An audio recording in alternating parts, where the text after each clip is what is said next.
नाजायज बच्चे या फिर इलीगल मैरिज से पैदा होने वाले बच्चों को हिंदू ज्वाइंट प्रॉपर्टी में भी अब हिस्सा दिया जाएगा। इस पर सुप्रीम कोर्ट का एक बहुत ही अहम फैसला आया है। केस का टाइटल है रेवना सिद्धप्पा वर्सेस मल्लिकार्जुन केस और इस केस की सुनवाई चीफ जस्टिस डी.वाई. चंद्रचूड़ की बेंच कर रही थी। 1 सितंबर 2023 को सुप्रीम कोर्ट में चीफ जस्टिस डी.वाई. चंद्रचूड़ ने अपना एक ऐतिहासिक फैसला सुनाते हुए कहा, इलीगल मैरिज से पैदा होने वाले बच्चे या फिर नाजायज बच्चे, उन्हें भी माँ बाप की प्रॉपर्टी में हिस्सा लेने का अधिकार है।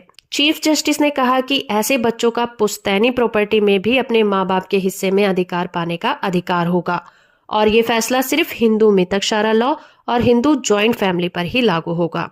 चीफ जस्टिस की 2 जजों की बेंच ने उस फैसले के खिलाफ सुनवाई की जिस फैसले में ये कहा गया था कि जो इलीगल मैरिज से बच्चे पैदा होते हैं वो अपने माँ बाप की प्रॉपर्टी में हिस्सा नहीं ले सकते, चाहे वो सेल्फ एक्वायर्ड प्रॉपर्टी हो या फिर पैतृक संपत्ति हो।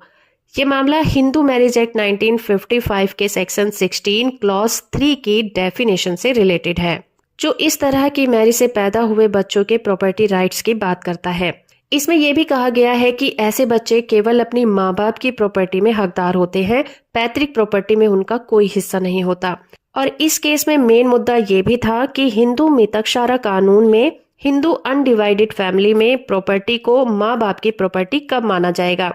सुप्रीम कोर्ट ने कहा कि इलीगल मैरिज से पैदा हुए बच्चे ऐसी प्रॉपर्टी के हकदार होते हैं जो उनके माँ बाप की मौत हो जाने पर ट्रांसफर होती हैं। हिंदू मैरिज एक्ट 1955 के सेक्शन 16 में ये भी प्रोविजन किया गया है कि सेक्शन 11 के तहत इलीगल मैरिज से कोई भी बच्चा लीगल होता है, चाहे वो नाजायज ही क्यों ना हो। सुप्रीम कोर्ट ने Bharat Math and another versus R Vijaya Ranganathan और जीनिया केओटीन वर्सेस कुमार में ये जजमेंट दिया था कि शून्य मैरिज से जो बच्चे पैदा होते हैं उन्हें पैतृक संपत्ति में हिस्सा नहीं दिया जा सकता, वो सिर्फ पिता की सेल्फ एक्वायर्ड प्रॉपर्टी में ही हिस्सा ले सकते हैं। लेकिन अब रेवना सिद्धप्पा केस में सुप्रीम कोर्ट ने अपना वो फैसला पलट दिया और अपना अहम फैसला सुनाते हुए कहा कि शून्य मैरिज से पैदा हुए बच्चे को माँ बाप की हर प्रॉपर्टी में अधिकार दिया जाएगा, चाहे वो सेल्फ एक्वायर्ड प्रॉपर्टी हो या फिर पैतृक संपत्ति हो। वीडियो इन्फॉर्मेटिव है तो आप इसे लाइक, शेयर और चैनल को सब्सक्राइब करना बिल्कुल मत भूलिएगा।